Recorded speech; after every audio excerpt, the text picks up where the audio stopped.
Good evening, everybody. This is Shire, and this is Waiting Behind the Wire, episode number 4. And I just wanted to talk about today is February the 6th. And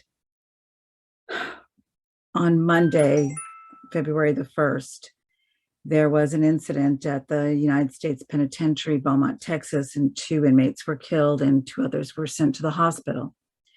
And the Federal Bureau of Prisons is using this incident to make a nationwide lockdown, indefinite lockdown on the prisons, and all of them, like 122 prisons.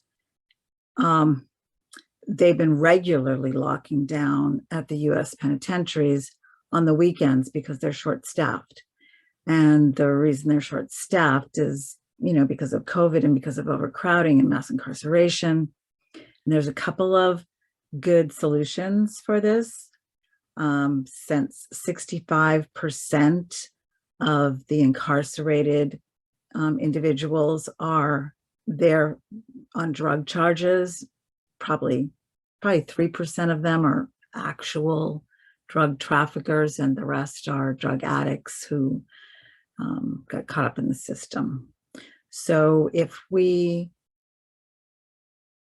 treated the drug addicts not as criminals, but as people with a medical problem, and turned a couple of the prisons into rehab centers that were staffed with therapists and educators and religious leaders, and just give them a chance,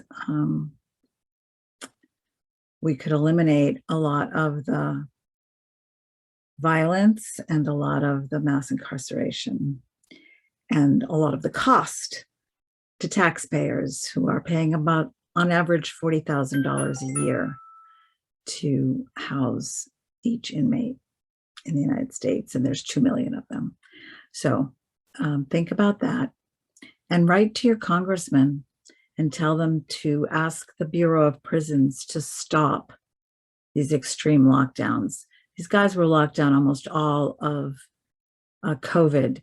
The general population, I'm not talking about discipline problems in the solitary confinement, but the general population, 14 months without being able to go outside, and just stuck in their cells for 23/7 at best, sometimes 72 hours at a time.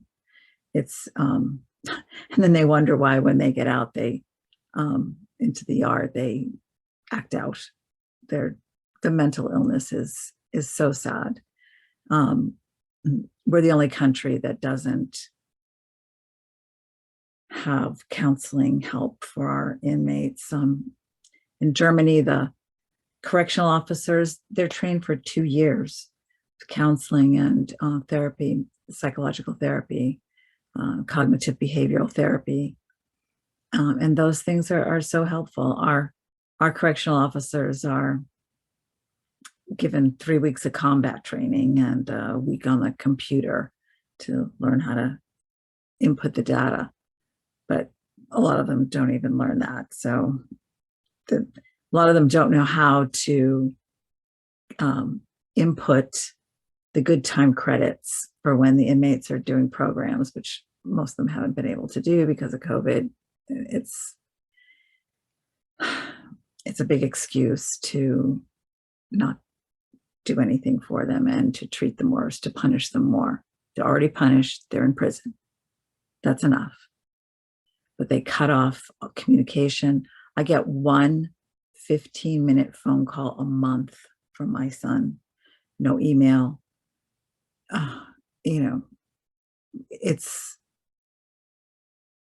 It's criminal.